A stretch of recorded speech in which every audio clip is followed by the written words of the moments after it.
अस्सलाम वालेकुम guys. 12th physics chapter number 3 kinetic theory of gases and radiation का part second.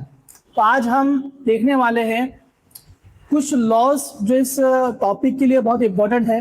जैसे कि आपने लास्ट लेक्चर में हमने पढ़ा था, कुछ अजम्पशंस आइडियल गैसेस के हमने देखे थे। कुछ अजम्पशंस में देखा था कि उनका शेप एंड साइज सेम रहेगा, तो और जो उनके मॉलिक्यूल्स है वो रैंडम जो है मोशन कर सकते हैं विद पॉसिबल वेलोसिटीज, और जो आइडियल गैस है वो आइडियल गैस इक्वेशन की पाबंदी करेंगी। ये सारी चीजें हमने देखा था। आज उसी से रिलेटेड थोड़ा आगे हम बढ़ने वाले हैं। तो लेट्स स्टार्ट। जो हमारा पहला जो लॉ है, उस लॉ को समझने के लिए हम देखो, हमने कल देखा था PV इजिकल टू nRT। हमने ये इक्वेशन देखी थी। अब इस इक्वेशन के बेस पर हम कुछ लॉस पढ़ेंगे। सबसे पहला लॉ क्या है हमारे पास में? Avogadro law. कौन सा लॉ है? Avogadro law. क्या कहता है एवोगैड्रो लॉ? एवोगैड्रो लॉ कहता है कि जो वॉल्यूम है किसी भी गैस का वॉल्यूम, वो डायरेक्टली प्रोपोर्शनल होगा number of molecules, number of moles. ठीक है, यानी जितना ज्यादा उसके अंदर क्वांटिटी में हम गैस भरेंगे उसका वॉल्यूम बढ़ेगा। ओके, सेकंड, हम इसी को आगे एक्सपैंड करेंगे कि अगर Vn है means directly proportional to n, हमारे पास में हजम रास्त तनासुब में है, तो हम क्या बोलेंगे? कांस्टेंट क्या होगा? कांस्टेंट होगा प्रेशर एंड टेम्परेचर। ये क्या होगा? ये प्रेशर और टेम्परेचर कांस्टेंट होगा जब V is directly proportional to n होगा। सेकंड लॉ है हमारे पास में, वो है बॉयल्स लॉ। क्या है? Boyle's law. बॉयल्स लॉ क्या बोलता है कि हमारा जो P है, यानी pressure, is indirectly proportional to 1/V। क्या है? 1/V। प्रेशर वॉल्यूम से माकूस तनासुब होगा, इनडायरेक्टली प्रोपोर्शनल होगा। और यहाँ पर जो कांस्टेंट होगा हमारा, अगर PV हमारे पास में ये फॉर्मूले में है, देखो इस फॉर्मूले में क्या बचा है? PV ले लिया हमने, तो क्या बचा? बोलो, N और T। ये क्या रहेगा? कांस्टेंट रहेगा। अच्छा, आप लोगों को समझ में नहीं आ रहा होगा सर ये क्या है बॉयल्स लॉ, ये एवोगैड्रो लॉ? समझाऊंगा, टेंशन मत लो। पहले हम इसका फॉर्मूला देख लें, इक्वेशन देख लें, देन आपको मैं रियल लाइफ एग्जांपल से समझाऊंगा कि एक्चुअली में लॉस काम क्या करती है। ये 11th का पार्ट है, लेकिन 12th में थोड़ा सा आपको मैं रिवीजन करवा रहा हूँ ताकि समझने में आसानी हो, पूरा चैप्टर आपको आसानी समझ में आए। अगर P इधर चले जाए तो क्या हो जाएगा? PV equal to constant. Okay, then third law हमारे पास में चार्ल्स लॉ। ठीक है, चार्ल्स लॉ क्या बोलता है? V is directly proportional to T। Volume हमारा टेम्परेचर पर क्या होगा? डिपेंड होगा। Volume is directly proportional to T। और यहाँ पर जब VT हमारे पास में प्रोपोर्शनल आ गया है, तो P और N कांस्टेंट होगा। क्या होगा बोलो? P और N हमारे पास में कांस्टेंट होगा। अगर ये T इधर चले गया तो V/T इजिकल टू क्या हो जाएगा? कांस्टेंट। ऐसे ही फोर्थ लॉ हमारे पास में वो है गे-लॉसेक्स लॉ। अब ये क्या कहता है गे-लॉसेक लॉ? फॉर्म में जो लिखता हूं, गे-लॉसेक कहता है कि अगर हम लोग pressure is directly proportional to T, pressure is directly proportional to T, मतलब क्या होगा? मतलब ये होगा कि प्रेशर हमारा वो टेम्परेचर पर डिपेंड होगा। प्रेशर बढ़ेगा तो टेम्परेचर भी बढ़ेगा। ओके, चार्ल्स लॉ क्या कहता है? वॉल्यूम बढ़ेगा तो टेम्परेचर बढ़ेगा। मतलब ये दोनों लॉज में अगर हम थोड़ा सा नोटिस करें तो देखो, टेम्परेचर अगर बढ़ रहा है तो वॉल्यूम भी बढ़ रहा है, और टेम्परेचर अगर बढ़ रहा है तो प्रेशर भी बढ़ रहा है। समझ में आया क्या? टेम्परेचर के बढ़ने पर वॉल्यूम और प्रेशर दोनों बढ़ रहा है। देखिए हमारे पास जो इक्वेशन है कि अगर टेम्परेचर बढ़ता है तो P और V भी बढ़ेगा, P और V भी बढ़ेगा। बट यहाँ पे हमारे पास में R भी होगा और N भी होगा। देखो N क्या है हमारे पास में?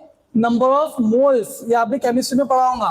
आर क्या है, यूनिवर्सल गैस कांस्टेंट, टी क्या है, टेम्परेचर, पी क्या है, प्रेशर, वी क्या है, वॉल्यूम। सिंपल है, समझ में आया? ओके। तो अब यहाँ पर हम देखा कि टेम्परेचर के बढ़ने से वॉल्यूम और प्रेशर दोनों बढ़ रहा है, तो P upon T is equal to constant. तो ये 4 लॉ है हमारे पास। अब ये 4 लॉ का रियल लाइफ में क्या यूज होता है, सर ये आपने बताया, मतलब समझ में तो कुछ नहीं आया, समझाता हूँ, टेंशन मत लो। देखो सबसे पहला क्या है, एवोगैड्रो लॉ, कि वॉल्यूम किस पर डिपेंड होता है, देखो एन पर डिपेंड होता है। जैसे मैं आपको बोलूँ, आप टायर में हवा भरते हो, ठीक है, बाइक हो, कार हो, कोई भी टायर हो, उसके टायर में जब हम हवा भरते हैं तो हमने क्या किया, अमाउंट ऑफ गैस को हमने बढ़ाया, एन बढ़ाया हमने। जब एन बढ़ाया तो क्या हुआ, टायर फूल गया। टायर फूला मतलब क्या हुआ, उसका वॉल्यूम बढ़ गया, सिंपल। अगर हम उसमें से हवा निकाल दे, उसमें से हम गैस निकाल दे, तो गैस अगर कम हो गया तो वॉल्यूम भी क्या हो जाना चाहिए, कम हो जाना चाहिए। और होता है ऐसा, जब हम गैस निकालते हैं तो टायर क्या होता है, थोड़ा उसका वॉल्यूम छोटा हो जाता है, साइज छोटा हो जाता है। ये आपने रियल लाइफ में इसको रेगुलरली ऑब्जर्व किया होगा। सेकंड लॉ है बॉयल्स लॉ, कि pressure inversely proportional to volume.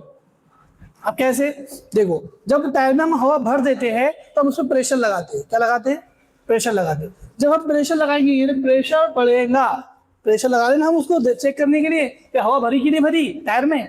जब हम प्रेशर लगा रहे हैं, प्रेशर बढ़ेगा तो वॉल्यूम को घटाना पड़ेगा। तो आप देखिए जब आप दबाते हैं टायर को तो टायर का जो वॉल्यूम है वो कम होता है, साइज छोटा होने को करता है। आप फुटबॉल लो, फुटबॉल में हवा भरो, उसको चेक करो दबाकर, क्या होगा, वॉल्यूम कम होगा। इसका मतलब प्रेशर का बढ़ रहा है तो वॉल्यूम कम होगा, समझ में बात। और आयन होती है हमारे पास में कांस्टेंट है। चार्ल्स लॉ क्या कहता है, चार्ल्स लॉ कहता है कि V is directly proportional to T। अगर टेम्परेचर बढ़ा तो वॉल्यूम भी बढ़ेगा, टेम्परेचर बढ़ा तो वॉल्यूम भी बढ़ेगा। अगर हम किसी तरीके से जो गैस है उस गैस का टेम्परेचर बढ़ा दे, क्या बढ़ा दे, टेम्परेचर बढ़ा दे, तो वॉल्यूम भी हमारा बढ़ेगा। अब आप देखो अभी गर्मियों का मौसम शुरू है, ठीक है, गर्मियों के मौसम में आपने देखा होगा बाइक के टायर में हम लोग हवा कम भराते हैं, फुल नहीं रखते। क्यों, क्या कहता है भरने वाला कि अगर आपने इसको फुल कर दिया तो हो सकता है ज्यादा गर्मी की वजह से आपका टायर फट जाए। तो क्यों फटेगा, क्योंकि जब हम हवा भर देते हैं तो टायर का जो वॉल्यूम है वो फिक्स हो जाता है, उसका टायर का वॉल्यूम जो है वो फिक्स हो जाता है। और आप जब हाईवे पे चलते हो और बहुत ज्यादा गर्मी हो तो गर्मी की वजह से टेम्परेचर बढ़ता है टायर के अंदर। जब टायर के अंदर गर्मी बढ़ती है तो वॉल्यूम बढ़ने की कोशिश करता है, और आपने वॉल्यूम तो फिक्स कर दिया, आपने टायर में तो ऑलरेडी पूरी हवा भर दी है, फिर टायर फट जाता है। आपने देखो बहुत सारा एक्सीडेंट जो गर्मी के मौसम में होते हैं वो टायर के फटने की वजह से होते हैं। क्यों, क्योंकि उन्होंने वॉल्यूम फिक्स कर दिया था, पूरी हवा फुल कर दी थी। अब टेम्परेचर बढ़ने के बाद वो वॉल्यूम बढ़ने की कोशिश करा लेकिन जगह नहीं मिली, टायर फट गया। आया चार्ल्स लॉ समझ में, आया समझ में कि रियल लाइफ एग्जाम्पल से आपको समझा रहा हूं मैं। चलो आगे बढ़ते हैं। गैस लॉ क्या होता है, प्रेशर अगर बढ़ता है तो टेम्परेचर भी बढ़ेगा। अगर हम प्रेशर बढ़ा रहे हैं तो टेम्परेचर बढ़ेगा, टेम्परेचर बढ़ेगा तो प्रेशर भी बढ़ेगा। जैसे भी बताया मैंने कि जब टेम्परेचर बढ़ता है तो उसके अंदर की जो मॉलिक्यूल्स होते हैं गैस के अंदर के वो ज्यादा मोशन करते हैं, ज्यादा मूवमेंट करते हैं। क्यों, उसके अंदर का प्रेशर बढ़ जाता है। तो ये हमारा गैस लॉ है। ये चारों लॉ हमारे रियल लाइफ में काम आते हैं, समझ में आई की बात। अब कुछ डेफिनेशंस है वो हमको समझना है, इसलिए ताकि नेक्स्ट जो डेरिवेशन हमको वो समझने में आसानी जाए। तो हमारे पास सबसे पहले है एब्सोल्यूट जीरो टेम्परेचर। अब एब्सोल्यूट जीरो टेम्परेचर क्या है, आप नोट्स में जाके इसकी पूरी डेफिनेशन पढ़ सकते हैं, रट्टा मार सकते हैं, बस समझ में आता क्या है। सिंपल वे में, सिंपल वर्ड्स में आपको समझाता हूं। ऐसा दर्जे हरारत, ऐसे टेम्परेचर जिस टेम्परेचर के ऊपर हम गैस का प्रेशर जीरो हो जाए। क्या हो जाए, जीरो हो जाए। मान लो कि हम क्या करते हैं, गैस को ठंडा करते हैं, उसके टेम्परेचर को गिराते हैं, ठंडा करते करते करते एक पॉइंट आएगा। वो पॉइंट क्या रहेगा हमारे पास में, -273.15 डिग्री सेल्सियस, -273.15 डिग्री सेल्सियस। यहां तक कि हमने उसको ठंडा कर दिया। यहां तक क्या कर दिया हमने, ठंडा कर दिया। जैसे ही ठंडा हुआ तो गैस का जो प्रेशर है वो बिल्कुल जीरो हो जाएगा। That's called absolute zero temperature. ये क्या है? -273.15 डिग्री सेल्सियस। समझ में आया क्या? चलिए, अभी लास्ट हमने जो पढ़ा था एवोगैड्रोस लॉ, तो एवोगैड्रो नंबर भी होता है, एवोगैड्रो नंबर। ठीक है, स्पेलिंग आपने देख लेना, स्पेलिंग सेम है, बट अगर आपको नहीं समझ में आ रहा हो तो नोट्स में आप लोग कवर कर सकते हैं। तो एवोगैड्रो नंबर क्या होता है? देखिए, साइंटिस्ट लोगों ने देखा कि 22.4 लीटर गैस में कितना नंबर ऑफ मॉलिक्यूल्स, कितना नंबर ऑफ गैस होता है, गैस पार्टिकल्स होते हैं, वो जो पार्टिकल्स होते हैं वो एवोगैड्रो नंबर कहते हैं। Quantity, the total quantity of molecules in gas present in 22.4 litre is called Avogadro number. कितना होता है?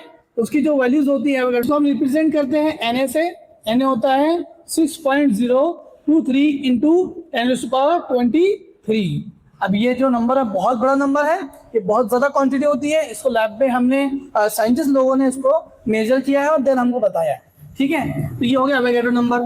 देन मोल, आपको पता है, मोल आपने केमिस्ट्री में पढ़ा होगा, मोल।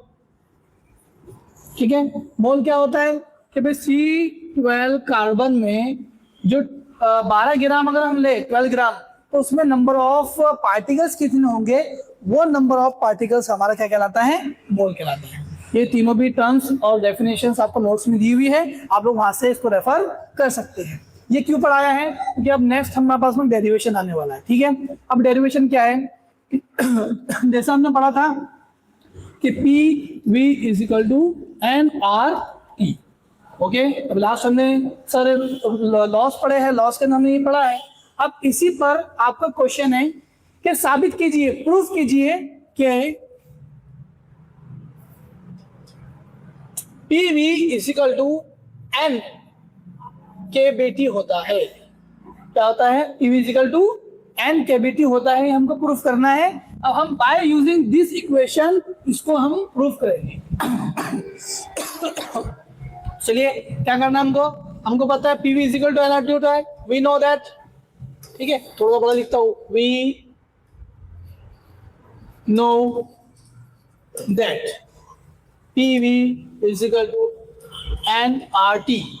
ओके, अब देखिए यहां पर R क्या होता है? R हमारे पास में है यूनिवर्सल गैस कांस्टेंट।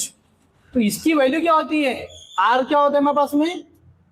R होता है, अगर आपने पढ़ा होगा तो होता है NaKB। NaKB, Na क्या है? देखो मैं आपको लिखा देता हूं यहाँ पर। Na क्या है? Na हमारे पास में